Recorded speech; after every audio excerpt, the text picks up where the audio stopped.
Salut les amis. Alors, on attaque l'écran fantastique du mois. Écran fantastique reboot. Hunger Games en couverture. Aux sources de la saga. Ça c'est le film du mois, donc un des films du mois. The Marvels, Saw This, entre autres.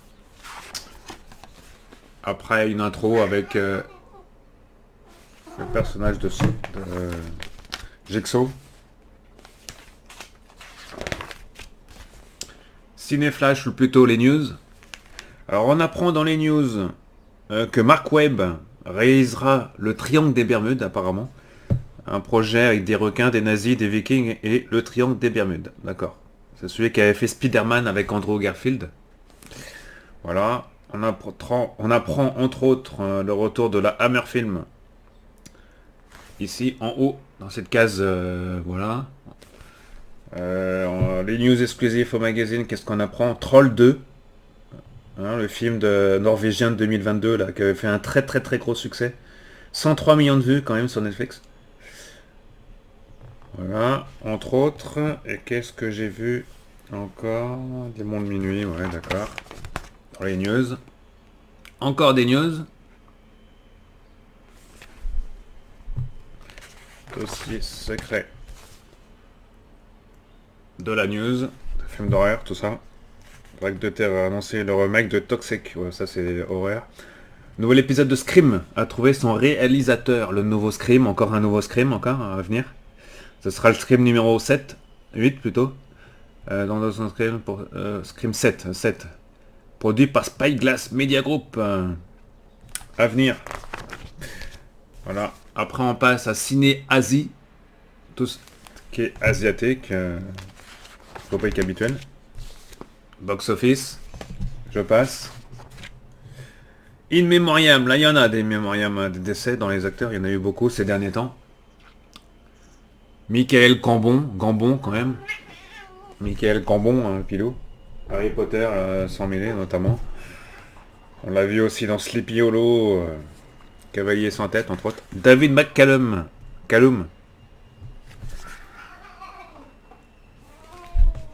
Et voilà. Avec. Il a joué dans pas mal de trucs aussi. Tout est expliqué. Ouais, les agents très spéciaux aussi, entre autres. On passe ensuite à la rubrique traditionnelle du magazine, à savoir sur nos écrans. Ici avec Le Garçon et le Héron, le nouveau Ghibli. T'en fais du bruit le chat. Sauf 10. Cédric Coppola. 25 octobre. Ensuite, nouvelle salve de films ce mois-ci. Oui, il y a encore d'autres films. Alors là, à noter ici, vous voyez ici 5 nuits à Freddy. J'ai vu la bande-annonce, ça a l'air pas mal. 8 novembre 2023. Apparemment, c'est tiré d'un jeu vidéo. Voilà, j'ai aucune connaissance de ce jeu vidéo, notamment. Donc apparemment, ce serait tiré d'un jeu vidéo. Donc, quand ça sortira en VOD ou en DVD Blu-ray, j'irai le voir. Voilà, parce que faute de temps, là, je peux pas aller au cinéma le voir pour le moment. Autre sortie ciné, on précise. Donc tout ça, c'est sortie ciné. Hein. Voilà. Vincent doit mourir, etc. Blue Beetle, un nouveau héros pour ados. Encore une nouvelle salle de film sur les écrans, les grands écrans. Encore une nouvelle salle de film sur les grands écrans. Il y en a beaucoup de films à sortir en ce moment d'horreur. Horreur fantastique. The Creator, vous avez dû entendre parler ce film. Grande-Bretagne. L'Exorcist Devotion. Voilà. On passe à la rubrique VOD. Donc VOD, c'est ce qu'il y a sur Netflix, Disney+, et consorts. On a Zom sans la liste de la mort. Netflix. Encore un film de zombies coréen. Ou japonais plutôt, là, ce coup-ci. Là, c'est japonais. Voilà. À voir aussi. Hein. Il y en a tellement qu'il y a tellement de films coréens japonais que c'est impossible à tous les regarder. Mais... Voilà, nouvelle salve ici, film américain aussi. On continue ici, la merveilleuse histoire de Henry Sugar. Wes Anderson. Bah oui, c'est le nouveau Wes Anderson, bien évidemment. Pour ceux qui aiment bien ce réalisateur. Voilà, on a Nowhere, on a d'autres films aussi. Ça c'est sur les systèmes VOD, hein, je précise. C'est sur Netflix notamment le film de Anderson. L'actualité c'était The Marvels, première équipe de super-héroïnes. The Marvel renouvelle leur univers, etc. Sorti depuis le 8 novembre. Film mitigé pour la plupart apparemment de ceux qui l'ont vu. Film un peu mitigé, mais bon, il y en a d'autres qui l'ont aimé aussi, hein, ce film. Voilà, donc retour, interview, tout ça. Interview, on va prendre en travail d'équipe, etc. Le patron du Shell qu'on voit ici.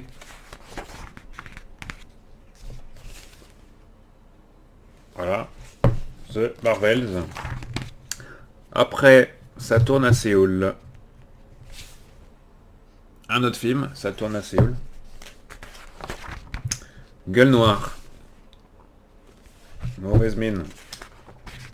Et avec interview à la clé. Voilà, ça s'enchaîne, les interviews.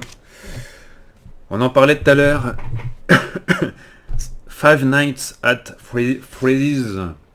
Donc les 5 nuits chez Freddy. C'est un lieu apparemment. Alors Freddy, c'est un dans l'histoire. Je sais pas si j'ai l'histoire. Non. C'est Blumhouse Productions qui produit. Un film d'horreur de série de jeux vidéo.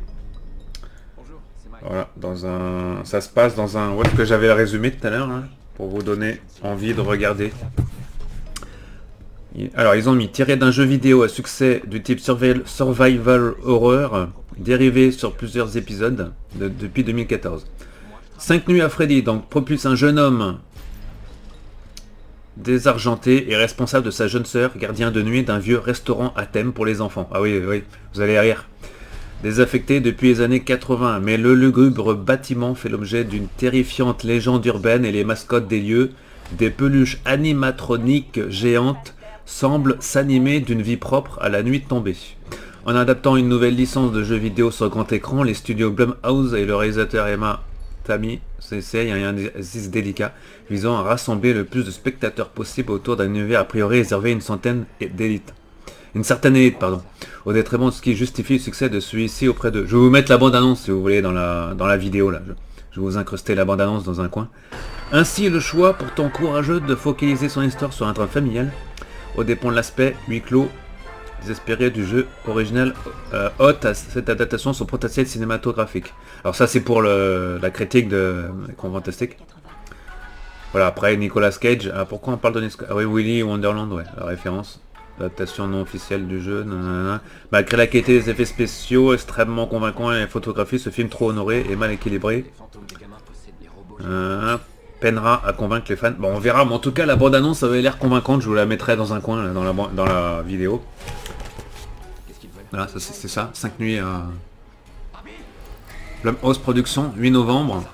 Bientôt sur les VOD, alors 8 novembre, mais ce sera aussi sur VOD, éventuellement bientôt sur Canal ou OCS. Donc si vous ne l'avez pas vu au cinéma, si vous n'avez pas le temps de le voir, il passera à la télé, il passera à un moment donné sur un système VOD ou sur Canal+.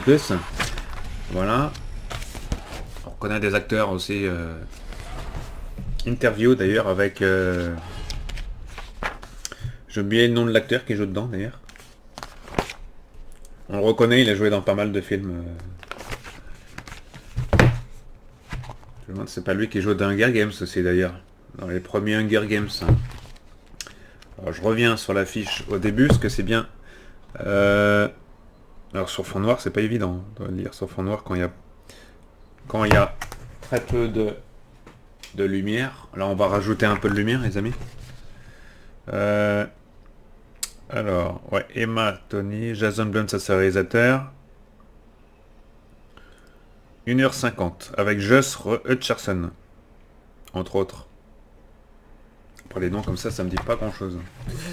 Hunger Games, justement, le dernier film en date, La balade du serpent, l'oiseau et de l'oiseau chanteur. J'ai vu la bande-annonce, ça va l'air pas mal aussi.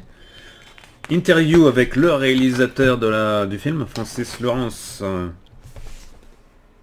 Grosse interview, hein, comme d'habitude. Ouais, encore. Là, il y a de l'interview encore. Hein. Donc toujours. On enchaîne sur la série. La série du mois. Loki, saison 2. Est-il encore temps de sauver le temps? Manipulé par Kang, le conquérant. La continuité temporelle est en péril. Loki tente de la préserver en se lançant dans de périlleuses aventures. Loki, l'excellente série, saison 2. La saison 2, elle est exceptionnelle. Surtout le dernier épisode, les amis. On va rien spoiler dans cette vidéo. Donc, là, on revient sur... ils reviennent avec le producteur. Sur comment qu'on fait ça sur le grand écran. Comment qu'on transmet ça. Sur l'histoire aussi. Voilà. Longue interview. Notamment avec un autre réalisateur des trucages. Il y a plusieurs réalisateurs sur la série. Voilà. On enchaîne sur tout ce qui est DVD, Blu-ray. La Hammer. Le tome 1, entre autres. Nicolas Cage, qui incarnait un vampire dans le film Renfield, qui sort enfin en Blu-ray. Qui était sorti au cinéma il y a quelques temps. Tout ça, c'est des films, la plupart, qui est sorti au cinéma. Ou en VOD. Voilà, donc on a une nouvelle salle de film encore, là. En DVD ou en Blu-ray. Voilà, il y en a pour tous les goûts. Rosemary's Baby. Dominique, les yeux de l'épouvante. Encore une salle de DVD Blu-ray. Sélectionné par l'écran fantastique, comme d'habitude. Ensuite, on enchaîne sur les rubriques un peu habituelles, donc les livres du mois. Voilà, qu'est-ce qu'il y a comme livre? Un papillon de nuit, d'accord. Ok. Ciné-livre. La guerre de Lucas. Ah ouais. Encore un livre sur la biographie de Tolkien, quand même. Encore du Tolkien, décidément. Ça fait vendre le Tolkien en bouquin. Au nom de la rose. En bande dessinée. Au nom de la rose. BD. Ensuite, Judge Dredd, 8e volume, entre autres. Voilà, la sélection toujours du mois. On enchaîne sur rubrique jeux vidéo. Ici. Non, là, ici, là. Alors, on va s'attarder un peu sur cette rubrique, pour une fois. Enfin, pour une fois. Là, on parle de Spider-Man 2. Bon, là, il sort que sur PlayStation 5. Donc, là, on nous le montre sur PlayStation 5, on est d'accord, je pense qu'il y a de l'amélioration à faire sur cette rubrique chez Écran Fantastique. Exemple, là on nous parle de Payday 3. Payday 3. Là on voit la jaquette toujours sur PlayStation 5 apparemment. Sauf que, bon, alors c'est bien ils décrivent le texte, les amateurs de Hit de Michael Mann seront sans doute ravis de la sortie 3e volet de Payday, nanana, on raconte l'histoire. On voit la jaquette, bon, ce serait bien de dire aussi qu'il est disponible sur Xbox par exemple. Voilà, sur Xbox Series. Voilà. Donc ce qui n'est pas dit dans le texte. Voilà. Autre jeu qui aurait aussi voulu plus d'informations, c'est Super Bomberman R2. Ici, là. On voit aussi pareil la jaquette de la PlayStation 5. On est d'accord, ça sort sur PlayStation 5, on est d'accord là. Sauf que il est sorti sur d'autres consoles aussi. Alors là on nous explique le fait, c'est années 80-90, tout le monde connaît Bomberman. Pour ceux qui ont joué sur Saturn, Super Nintendo et ou autres consoles de Sega. Alors, jouable entièrement en solo, nanana. Une aventure sympathique, mais qui manque un peu de rythme. Bon, ça c'est le jeu de Konami, quoi. Konami qui est un éditeur qui date depuis longtemps. Sauf que, il aurait bien fallu nous le dire aussi qu'il sort sur d'autres plateformes, le jeu. Parce que là, on le voit sur PlayStation 5, on est d'accord. Ouais, sauf que, j'ai noté qu'il sortait aussi sur 3 autres consoles. Ouais, sur PlayStation 4, PlayStation 4, en parenthèse, c'est une console un peu maintenant, PlayStation 5 a pris un peu la place. Il sort aussi sur la Nintendo Switch, bah oui, Nintendo Switch, ça fait vendre aussi, surtout un jeu Bomberman, un jeu Konami, je veux dire. Et il sort aussi sur Xbox Series, bah oui.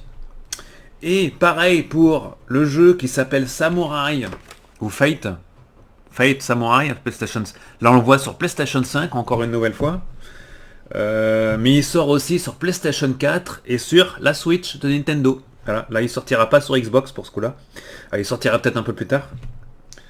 Mais c'est pas précisé, voilà. Donc voilà, c'est pas toujours Dans l'écran fantastique, la rubrique Vidéodrome, hein, c'est pas toujours précis. Hein. Donc il serait mieux si c'était un peu plus précisé quand même. De mettre comme dans les magazines de jeux vidéo, mettre c'est disponible sur PC, sur PlayStation 4, sur Xbox Series ou Xbox One. Bon, là. Alors, ensuite on enchaîne sur... Après c'est pas forcément des jeux... À part Spider-Man 2 et Payday 3, c'est pas forcément des jeux que j'aurais forcément sélectionné, mais bon. Enfin, Bomberman, bon, c'est un classique. Fate, bon, bof, sans plus. Alors, ensuite, on passe à Mangamania. Donc, Mangamania, hein, rubrique habituelle, je passe. Les sorties en France. Ici, sorties en France. Donc, la mise à jour des sorties en France au cinéma. Donc, voilà. Donc, calendrier toujours mis à jour avec les gros films. Hein, donc là, on a par exemple les films d'élite Ross qui sort le 29 novembre. Thanksgiving. On a l'Aquaman hein, qui fera la couverture d'ailleurs du nouveau prochain écran fantastique d'ailleurs. Le 20 décembre. Aquaman. Entre autres. Après, il y a d'autres films. Hein. Deadpool 3 un peu plus tard. Dune. Fantastica. Ah, un dossier intéressant enfin, sur une franchise que j'ai pas encore attaqué moi personnellement, c'est Conjuring. Ça fait un certain nombre de films, je pense. La franchise, l'univers partagé d'épouvante au cinéma. D'Américain, retour sur une franchise qui s'est imposée comme un des plus gros succès de l'horreur. Voilà. La Nonne en The Nun 2018. Annabelle 2. On voit la jaquette ici là. Annabelle 2 en 2017. D'accord, ça en fait des films. Encore un Annabelle en 2014, ce sera le troisième. Parce que c'était avant encore. Avec la poupée. Après il y en a encore un autre de James Wan en 2013. Annabelle 3. La malédiction de la Dame Blanche. C'est qu'il y a autant de films sur le sujet. Conjuring 2. James Wan, sous l'emprise du diable. Là, on est en tout à 1, 2, 3, 4, 5, 6, 7, 8, 9. On a 9 films. C'est presque autant qu'Halloween. Enfin, il y en a plus d'Halloween, là, quand même. 13 Halloween, c'est 12 ou 13 films, je sais pas. Là, ça fait beaucoup de films, hein, quand même, cette franchise. Donc, tout est expliqué. C'est la franchise décryptée par les équipes de l'écran fantastique. Portrait, Kim Ji-won. L'homme qui a rencontré le diable, Kim Ji-woon. Voilà, au côté... Alors, il est l'une des têtes d'affiche du cinéma des années 2000. Au côté de Park Chan-wook.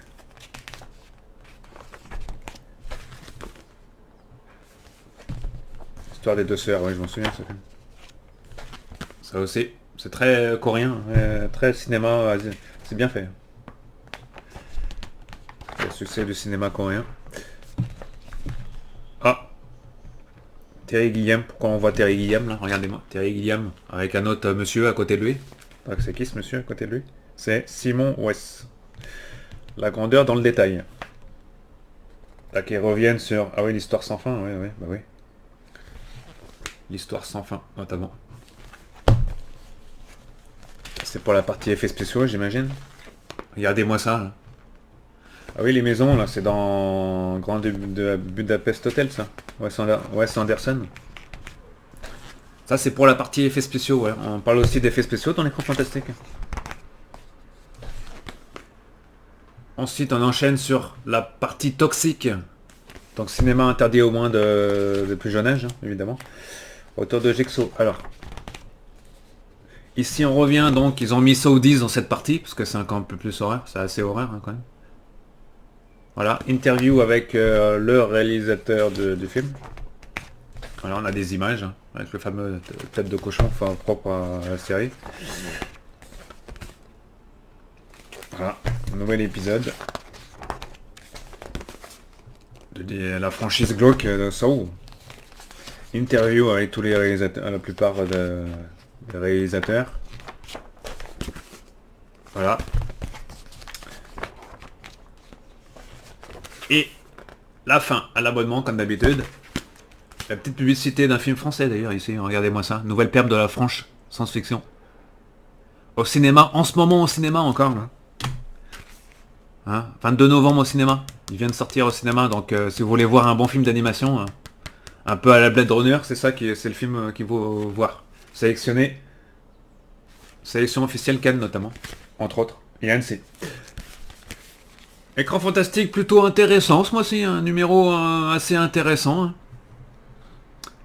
Voilà, donc l'écran fantastique du mois de novembre. Voilà.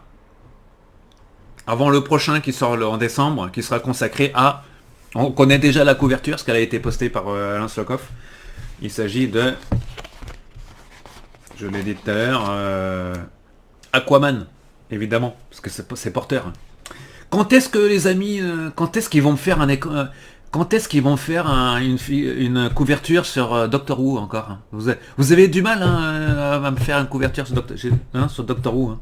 Bon, chiche.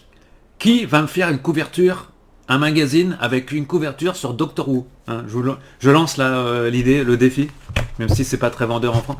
Est-ce qu'il y en a un qui irait, que ça soit Mad Movies, Écran Fantastique ou série TV Magazine. D'ailleurs, on a le prochain série TV Magazine aussi. On a reçu le prochain, enfin on a reçu, non, il est sous presse. Hein, voilà, mais il parlera pas de Doctor Who, parce qu'il a été mis sous presse avant, mais ce sera peut-être celui d'après qui parlera de Doctor Who, donc... Voilà. Donc, j'attends de voir quelqu'un qui nous fera un magazine avec une couverture sur Doctor Who. En attendant, on parlera. En attendant, il y a du bruit dehors là. En attendant, je chroniquerai ici 2 magazines britanniques sur Doctor Who avec une couverture sur Doctor Who pour le 60e anniversaire de Doctor Who qui commence aujourd'hui d'ailleurs, parce qu'on est le 24. Voilà, donc l'écran fantastique reboot, ça sort là. C'est sorti en kiosque depuis depuis le 15 novembre à peu près. Enfin début novembre. Mes abonnés, moi j'ai reçu que la semaine dernière. Donc voilà. Dans 9,90 toujours. Toujours très très très complet. Voilà, donc écran fantastique. Avec Hunger Games notamment. En kiosque. Voilà. Allez, salut à tous et bon visionnage de film. Et à très bientôt.